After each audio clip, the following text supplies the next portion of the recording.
To anyone else, the collapsed cabin was just a skeleton of rot and ruin, a monument to decay slowly being reclaimed by the Virginia woods. But the dog knew better. For Liam, a man hollowed out by a war that had followed him home, it was just another eyesore on the edge of a life he no longer knew how to live. To him, it was worthless. But his German shepherd, Jax, knew it held a $50 million secret rooted in a century-old betrayal. A secret that would force Liam to confront the very ghost that haunted him. A secret that could get him killed. We are so honored you are here with us today. Please consider subscribing to our channel for more stories that inspire and move the soul. We would love to know, where are you listening from? Let us know in the comments below. The silence was the thing that ate at Liam most.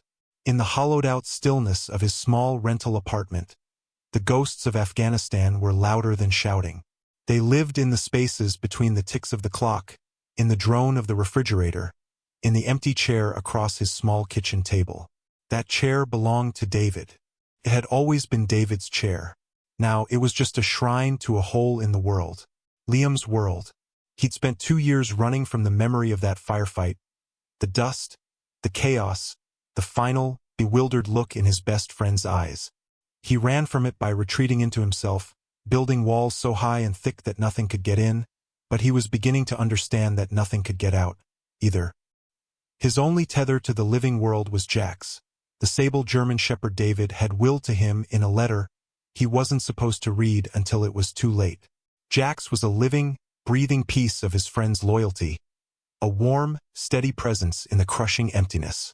And for the past week, that presence had become insistent. Every morning, on their walk through the woods bordering his property, Jax would pull. Not his usual eager tug, but a determined, almost frantic drag, leading Liam toward the same place. The derelict Vance property. It was a collapsed A-frame cabin, its spine broken, its windows like vacant eyes. It looked as broken as Liam felt.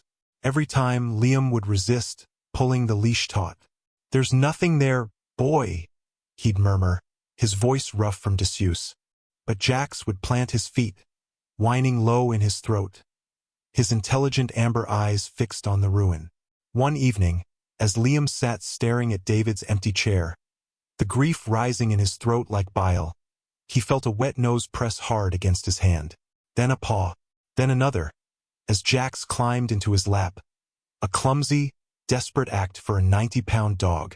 The animal pushed his head against Liam's chest, interrupting the spiral of memory, grounding him. It was a command not of dominance but of care. The next morning, when Jax pulled toward the cabin, Liam didn't fight him. He followed. He bought the land and the ruin for less than the cost of a used car. The lawyer looked at him with pity.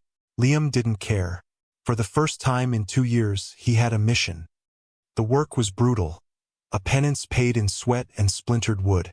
He started with the debris, clearing the collapsed roof timbers and shattered walls, piling the rotten wood to be burned. Each swing of the sledgehammer, each pry of the crowbar, was a physical manifestation of the war he was waging against his own inertia. His muscles, long softened by grief and cheap whiskey, screamed in protest, but the pain was clean. It was real. It wasn't the phantom ache of a missing limb or a missing friend. Jax was his foreman, a silent supervisor who never strayed far. He'd lie in a patch of sun, head on his paws, but his eyes followed Liam's every move. He was a sentinel. After a week of clearing, the cabin's foundation and its massive stone fireplace were exposed. As Liam swept away the last of the debris from the hearth, Jax got to his feet. He walked over, sniffed intently at the stones, and began to paw at one specific, slightly loose flagstone at the base. He looked up at Liam, let out a single, sharp bark, then nudged the stone with his nose again. Liam knelt, his knee cracking. He wedged the tip of his crowbar into the seam and pried. The stone lifted with a grating sound, revealing a dark, square hollow beneath. Nestled inside was a small tin box, green with age and damp. Liam lifted it out. It was heavier than it looked. His heart, a dull, sluggish thing for so long, gave a sudden, hard thump against his ribs. The box was sealed by a simple 3-digit combination lock, its numbers almost completely worn away by time. Liam carried it back to his rental, placing it on the workbench in his garage. This was a problem he understood. It had mechanics, logic. It wasn't like the shapeless fog of grief. His fingers, trained in the delicate art of disarming explosives, traced the faint impressions on the brass dials.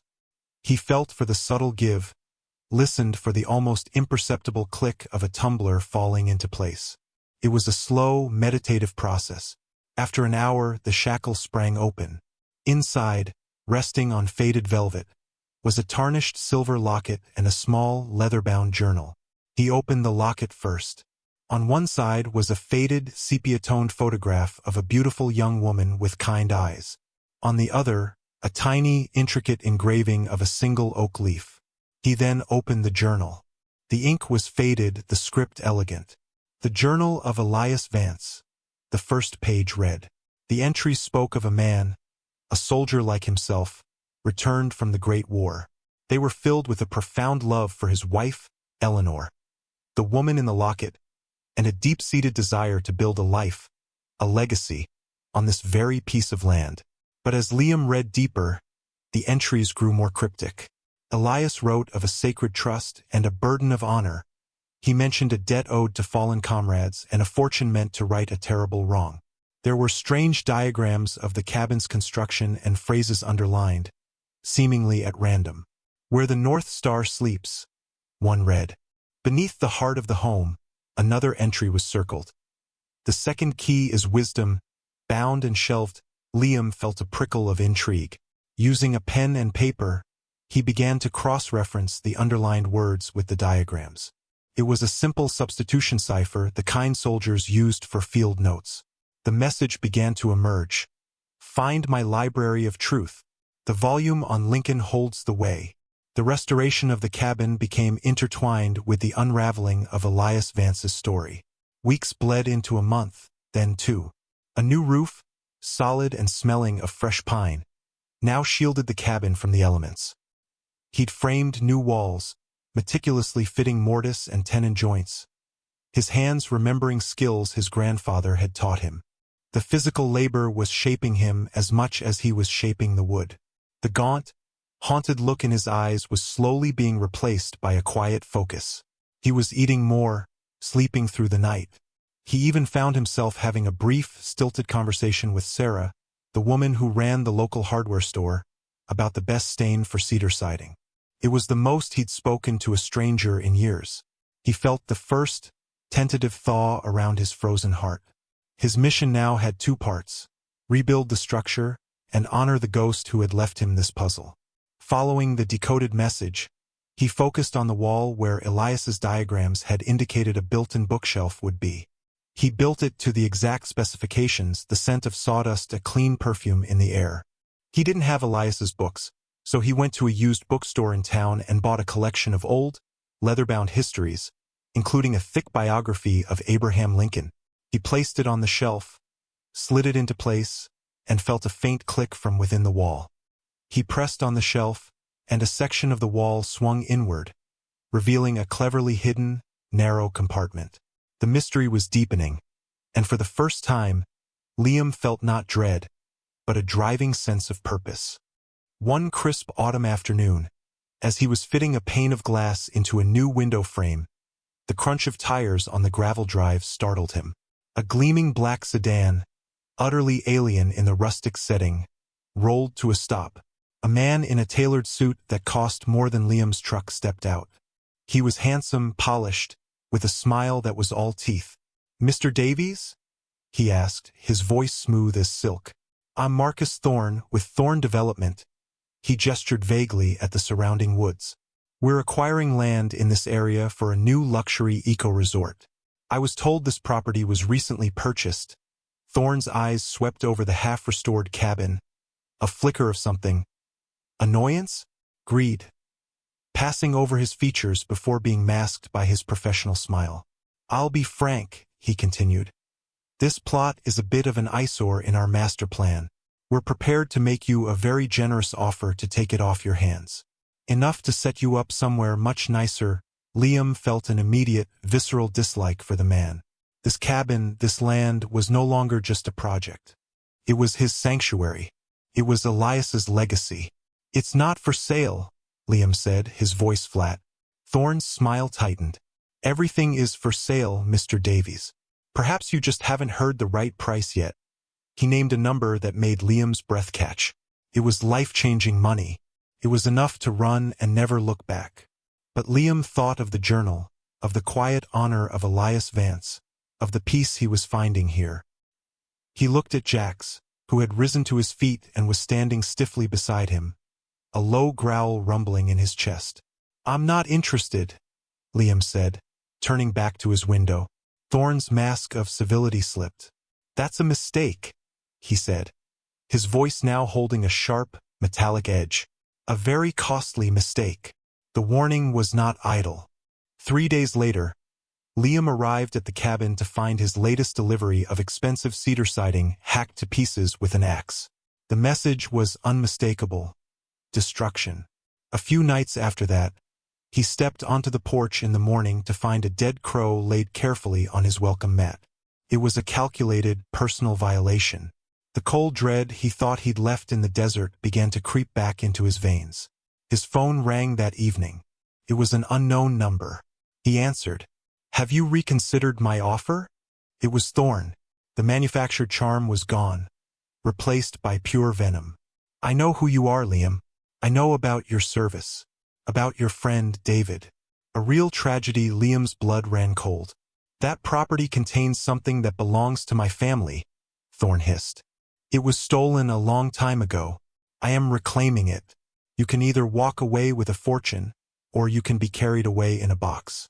Like your friend. The choice is yours." The line went dead. The threat wasn't just about property anymore. Thorne had taken David's name, used it as a weapon, and in doing so, had desecrated the most sacred part of Liam's life. This was no longer about a developer's greed. It was a war, and Thorne had just invaded hallowed ground. Shaking with a rage he hadn't felt in years, Liam went to the hidden compartment. He needed the final piece of Elias Vance's story. Inside, he found another journal, smaller than the first, and a bundle of letters tied with a faded ribbon. He also found a photograph. It was a formal portrait of a U.S. Army squad, dated 1918. A young, proud Elias Vance stood in the back. Liam scanned the other faces, and his eyes landed on one man, whose smug, arrogant expression was eerily familiar. It was the spitting image of Marcus Thorne. The letters, written by Elias to Eleanor, told the whole terrible story. During the chaos of the war's end, the squad had discovered a cache of German gold. Thorne's grandfather, a man named Alistair, had convinced them to take it, promising to split it evenly when they returned home. But on the journey, Alistair betrayed them, leading them into an ambush to cover his tracks and keep the gold for himself. Elias was the sole survivor, wounded and left for dead. He managed to recover the gold before Alistair could, and he dedicated the rest of his life to safeguarding it, intending to use it to create a trust for the families of the men Alistair had murdered. The final letter contained a list of those men. Liam's eyes scanned down the page, and his world stopped. Private Daniel Miller, David's great-grandfather. The betrayal a century ago had cast a long shadow, leading to generations of hardship for the Miller family. A cycle of struggle that had pushed David to enlist as his only way out, his only shot at a better life. The path that led David to that dusty rooftop in Afghanistan began here, with the greed of Thorne's ancestor. Thorne wasn't just trying to reclaim stolen gold. He was trying to bury a history of treachery that was directly linked to the death of Liam's best friend. The fight for the cabin, for Elias's legacy, was now a fight for justice for David. The stakes were no longer about land or money. They were fused with the wound in his soul. The soldier in Liam, long dormant, awoke. He was not a victim. He was a protector. He would not run. He would make his stand here, in the sanctuary he had built with his own hands. His training, once a source of traumatic memories, now became his greatest asset. The cabin was his fortress, and he knew its every strength and weakness. He spent the next 48 hours turning the idyllic homestead into a carefully prepared battlefield. He reinforced the new oak door with a steel bar. Using fishing line, tin cans, and small bells, he created a crude but effective perimeter alarm system around the property. He dug a shallow trench behind a row of bushes, providing a concealed position of observation. Near the woodpile, he constructed a deadfall trap, a heavy log propped up and connected to a tripwire, simple but brutally effective. Inside, he positioned his few pieces of furniture to create choke points and fields of fire. He wasn't planning to kill anyone. He was planning to survive, to neutralize, to win. He was defending more than a building. He was defending David's honor, Elias's trust, and the fragile peace he had so painstakingly built. As night fell, he sat in the darkened cabin, a heavy tire iron in his hand, Jax lying silently at his feet, his ears twitching at every night sound. He was calm. The fear was gone, replaced by a cold, clear purpose. He was ready. They came just after midnight, a black truck rolling up the drive with its lights off. The faint jingle of a bell from the edge of the woods was the only warning he needed. 3 figures, dark shapes against the moonlight, emerged from the truck. Liam watched from a window, his heart a steady drum. They were professionals moving with quiet efficiency. One stayed with the truck while 2, including Thorn, advanced on the cabin. As they approached the woodpile, Liam saw one of the thugs stray from the path, his foot snagging the tripwire. There was a sharp crack, a strangled cry, and the heavy thud of the log finding its mark. One down. Thorn and the other man froze, then rushed the front door, kicking it hard. The steel bar held. Liam moved to the back of the cabin as they began to batter the door with a crowbar. He slipped out a back window, circling around in the darkness he knew so well. He came up behind the remaining thug and brought the tire iron down hard on the man's knee. The man crumpled with a howl of pain. Now it was just Thorn. The front door splintered and burst open. Thorn stormed in, a pistol in his hand, its barrel sweeping the empty room. "Liam, I know you're here. Let's end this." Liam entered through the back, a shadow in the darkness. "It is ending, Thorn." Thorn spun around, his face a mask of fury in the moonlight slanting through the windows. He raised the pistol. "My family's legacy was built on strength," he snarled. "Yours will end in this pathetic shack." He centered the pistol on Liam's chest. In that split second, as Thorn's finger tightened on the trigger, a black and tan blur exploded from the shadows of the hearth where Elias had hidden his first secret. Jax, silent and unseen until that moment, launched himself through the air. He hit Thorn's arm with the force of a battering ram. The gun fired, the bullet tearing harmlessly into the ceiling. Jax's jaws closed on Thorn's forearm, and the man screamed, a sound of pure agony and shock as the dog's loyalty and power dragged him to the floor. The sound of the gunshot echoed through the valley, and soon, the wail of sirens followed. A neighbor, woken by the commotion, had called the police. When they arrived, they found Thorn and his thugs incapacitated and Liam standing watch, his hand resting on Jax's head. The investigation uncovered everything. The journals, the letters, and the gold, which Liam directed them to, hidden deep within the stone of the fireplace, told a story of century-old murder and theft. Thorn's empire was built on a foundation of blood and betrayal, and now it all came crashing down. As per the detailed instructions in Elias Vance's final journal, the recovered fortune was used to establish a powerful foundation. Liam, as the executor, named it the Vance Miller Foundation, a tribute to the honorable soldier who saved the legacy and the best friend whose memory it would now serve. Its mission was simple: to provide scholarships, housing, and support for the families of fallen soldiers, ensuring that no other family would have to endure the struggles that had shadowed the Millers for generations. The cabin was finally finished. Light streamed through the new windows, illuminating the warm, hand-planed wood. The ghosts were gone, replaced by a quiet sense of peace and purpose. Liam sat on the front porch he'd built, watching the sunset paint the sky. Jax rested his heavy head on Liam's lap, his amber eyes full of a deep, knowing calm. The physical restoration of the cabin was complete, but the true restoration had happened within the man who had rebuilt it. He had faced the ghost of his past, not by running, but by building a future worthy of the memory of the fallen. He had found his way home. This is a story that reminds us that the deepest wounds can often be healed by the most steadfast and simple loyalty. It teaches us that sometimes, the only way to build a future is to first restore the broken foundations of the past, and that true honor is not found in forgetting, but in building a legacy of hope from the ashes of loss. If this story moved you, we would be honored to read your story in the comments below. Please consider liking this video and sharing it with someone who might need to hear a message of hope today. And of course, please don't forget to subscribe to our channel and turn on all notifications so you never miss what's next. We are so grateful for your support.